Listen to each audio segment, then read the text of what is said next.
നമ്മുടെ death cases ഇതുവരെ 226 നിങ്ങളൊക്കെ അറിയുന്നത് പോലെ ഇന്ന് 4 എണ്ണം കണ്ടെത്തിയിട്ടുള്ളത്. ബോഡി പാർട്സ് ആണോ എന്നുള്ളത് പോസ്റ്റ്മോർട്ടം കൂടി കഴിഞ്ഞ് കൺഫേം ആക്കാവുന്നതാണ് പറഞ്ഞത്. 197 ബോഡി പാർട്സ്, ടോട്ടൽ 423. ഇതില് മിസ്സിംഗ് പേഴ്സൺസ് 133.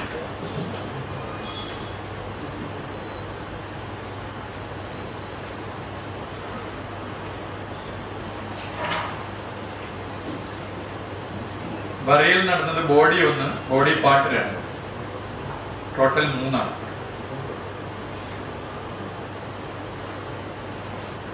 ബ്ലഡ് സാമ്പിൾ റിലേറ്റീവ്സിൻ്റെ കളക്ട് ചെയ്തത് DNA പ്രൊഫൈൽ 90. Corresponding persons 126.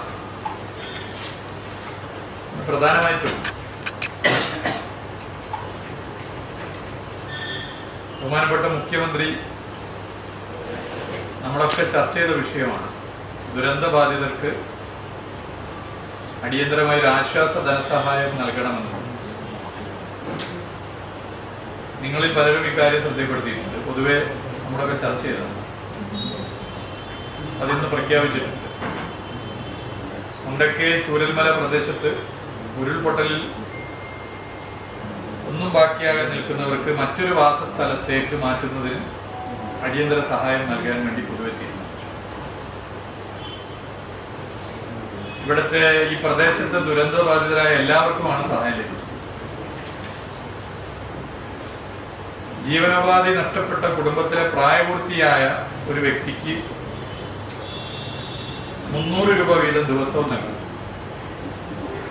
ഇപ്രകാരം ഒരു കുടുംബത്തിലെ 2 വ്യക്തികൾക്കാണ് ഈ ആനുകൂല്യം ലഭ്യമാകുന്നത്. കിടപ്പ് രോഗികളോ ആശുപത്രിയിൽ ദീർഘനാൾ ചികിത്സയിൽ കഴിയുന്ന രോഗികളോ ഉള്ള കുടുംബങ്ങൾക്ക് ഈ ആനുകൂല്യം കുടുംബത്തിൽ 3 പേർക്ക് എന്ന നിലയിൽ നൽകും. 30 ദിവസത്തേക്കാണ് ഈ തുക നൽകുന്നത്. ഇപ്പോൾ ക്യാമ്പിൽ കഴിയുന്ന ഓരോ കുടുംബത്തിനും അടിയന്തര ധനസഹായമായി 10,000 രൂപ വീതം അനുവദിച്ചു. മുണ്ടക്കൈ ചൂരൽമല പ്രദേശത്ത് ദുരന്തത്തെ തുടർന്ന് ക്യാമ്പുകളിൽ കഴിയുന്നവർക്ക് മറ്റൊരു വാസസ്ഥലത്തേക്ക് തിരിച്ചു പോകുമ്പോൾ സർക്കാർ ഉടമസ്ഥതയിലോ മറ്റു പൊതു ഉടമസ്ഥതയിലോ മാറാൻ കഴിയും വിധമുള്ള താമസ സൗകര്യം ഒരുക്കാനാകുന്ന കാര്യം ഇപ്പോൾ നമ്മൾ എല്ലാ നിലയിലും ശ്രമിച്ചിട്ടുണ്ട്. കാര്യങ്ങൾ ചെയ്തുകൊണ്ടിരിക്കുകയാണ്. അതിൻ്റെ വാടകയും കലക്ടർ റിപ്പോർട്ട് ഞങ്ങൾ ചർച്ച ചെയ്ത് വാടകയും നിശ്ചയിച്ചു നൽകും. ഇപ്പോൾ വാടക വീടുകൾ കൂടുതൽ വന്നുകൊണ്ടിരിക്കുകയാണ്. നമുക്ക് ഒരു 125 നമ്പറിനടുത്തേക്ക് വാടക വീടുകളായി കഴിഞ്ഞു. ഇന്ന് കേന്ദ്ര സംഘം വന്നു, നിങ്ങൾക്കൊക്കെ അറിയാം. കേന്ദ്ര സംഘമായിട്ട് ഞങ്ങൾ ചർച്ച നടത്തിയിരുന്നു. അവർ പിന്നെ സ്ഥലങ്ങൾ മുഴുവൻ സന്ദർശിച്ചു. ഇവിടെ ഉണ്ടായിട്ടുള്ള ഉരുൾപൊട്ടലിന്റെ ആഴവും വ്യാപ്തിയും അവർ മനസ്സിലാക്കിയിട്ടുണ്ട്. ദുരന്തബാധിത മേഖലയുടെ അടിയന്തര പുനർനിർമ്മാണത്തിന് റീകൺസ്ട്രക്ഷൻ കോസ്റ്റ് ആവശ്യപ്പെട്ടിട്ടുണ്ട്.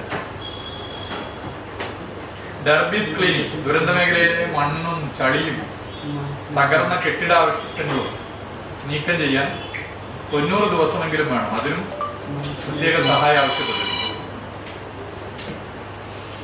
തിരച്ചിൽ എത്ര ദിവസം തുടരണമെന്നുള്ളത് ഇപ്പോൾ അതിലൊരു കൃത്യത നമ്മൾ ചർച്ചയിൽ പറഞ്ഞിട്ടില്ല. സാധ്യമാകുന്ന എല്ലാ ശ്രമങ്ങളും നടത്തും എന്നുള്ളത് അവരെ അറിയിച്ചിട്ടുണ്ട്. ദുരിതാശ്വാസ ക്യാമ്പുകൾ അത് ഇനിയും തുടരേണ്ടതായിട്ടുണ്ട്, നമുക്കറിയാം. അതും അവരുടെ ശ്രദ്ധപ്പെടുത്തിയിട്ടുണ്ട്. ഗ്രാറ്റുവിറ്റസ് റിലീഫ്, അതായത് ദുരന്ത മേഖലയിലെ ആളുകൾക്ക് അടിയന്തര സമാശ്വാസമായ ഒരു തുക അനുവദിക്കപ്പെടേണ്ടതുണ്ട്. അത് അവരുടെ ശ്രദ്ധപ്പെടുത്തിയിട്ടുണ്ട്.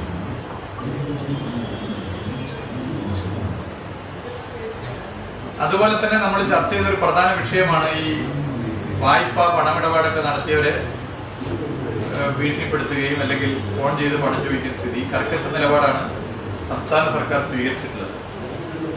അവരുമായി ചർച്ച ചെയ്യാൻ തീരുമാനിച്ചിട്ടുണ്ട്. ആ നിലയിൽ തന്നെ അത് കാണും. ഇവിടെയും അത് ശ്രദ്ധപ്പെടുത്തി. കേന്ദ്ര സംഘത്തിന്റെ ശ്രദ്ധയിൽ അത് പെടുത്തിയിട്ടുണ്ട്. അവരുടെ വായ്പകളിൽ ഇളവ് പ്രഖ്യാപിക്കേണ്ടതുണ്ട്. അത്തരം കാര്യങ്ങൾ ശ്രദ്ധപ്പെടുത്തിയിട്ടുണ്ട്. ഇപ്പോൾ നമ്മുടെ ആശുപത്രിയിൽ ചികിത്സയിലുള്ളവർ 78 പേരാണ്, 78. പരമാവധി വാടക വീടുകൾ പരമാവധി അതിന്റെ കാര്യങ്ങൾ ശ്രദ്ധിച്ച് ഇരിക്കുകയാണ്. അതുകൊണ്ട് താൽക്കാലിക പുനരധിവാസം അധികം വൈകാതെ തന്നെ ആരംഭിക്കാനാണ് തീരുമാനിച്ചിട്ടുള്ളത്. ആദ്യം ലഭ്യമാകുന്ന വീടുകളിലേക്ക് ആരെ താമസിപ്പിക്കണമെന്നുള്ളത് ജില്ലാ കലക്ടറുടെ നേതൃത്വത്തിൽ ഒരു പരിശോധന നടത്തി ഉചിതമായ തീരുമാനം അധികം വൈകാതെ തന്നെ കൈക്കൊള്ളും. ഈ പറയുന്ന ക്വാർട്ടേഴ്സുകളിലേക്കൊക്കെ ആവശ്യമുള്ള ഫർണിച്ചർ, മറ്റ് കാര്യങ്ങളൊക്കെയുണ്ട്. അത് ഇതുപോലെ തന്നെ നല്ല മനസ്സിലുടമകളായവർ മറ്റുള്ളവരുമായി സംസാരിച്ച് ആ നിലയിൽ തന്നെ അതൊക്കെ വാങ്ങാനും ജില്ലാ കലക്ടറുടെ നേതൃത്വത്തിൽ ശ്രമങ്ങൾ ആരംഭിച്ചിട്ടുണ്ട്. പ്രധാനമന്ത്രിയുടെ സന്ദർശനം നമുക്ക് നേരത്തെ വിവരം തന്നതാണ്. 11:55 എത്തും. പിന്നെ അദ്ദേഹം വേലി പാലം, പിന്നെ ഒരു ക്യാമ്പ്, പിന്നെ ഹോസ്പിറ്റൽ, പിന്നെ ഇവിടെ വന്ന് മീറ്റിംഗ്, ഇങ്ങനെയാണ് പൊതുവെ പറഞ്ഞിട്ടുള്ള. അതിന് മാറ്റങ്ങൾ ഉണ്ടാകാം, നമ്മുടെ കയ്യിൽ ഒതുങ്ങുന്നതല്ല. മാറ്റങ്ങൾ എങ്ങനെ വേണമെങ്കിലും ഉണ്ടാകാം. എന്തായാലും 3 മണിക്കൂർ ഇവിടെ ഉണ്ടാകും. പ്രധാനമന്ത്രി ഇവിടെയുള്ള ഘട്ടത്തിൽ തെരച്ചിൽ നടത്തുക പ്രയാസകരമായിരിക്കുമെന്ന് ബന്ധപ്പെട്ട പ്രധാനമന്ത്രിയുടെ സെക്യൂരിറ്റി ടീം അറിയിച്ചിട്ടുണ്ട്. ഇപ്പോൾ ഇവിടെയൊക്കെ വന്ന് പരിശോധന നടത്തി പോയതാണ്. അപ്പോൾ അതിൻ്റെ മറ്റു കാര്യങ്ങൾ അതെങ്ങനെ വേണം, നാളത്തെ തെരച്ചിലിൻ്റെ മറ്റു കാര്യങ്ങൾ എങ്ങനെ വേണമെന്ന് ഇന്ന് അവരുടെ ടീമുമായി ഞങ്ങൾ രാത്രി അതിനുശേഷം ഉചിതമായി തീരുമാനം കൈക്കൊള്ളും. ഒരു 3 മണിക്ക് ശേഷം പ്രധാനമന്ത്രി പോയതിനു ശേഷം പിന്നെ ഒരു എത്രത്തോളം നടത്താൻ പറ്റുമെന്നുള്ള ഉൾപ്പെടെ ചർച്ച ചെയ്ത് മുന്നോട്ട് പോകും. ഇന്നത്തെ സംഭവം നിങ്ങൾക്കൊക്കെ അറിയാം.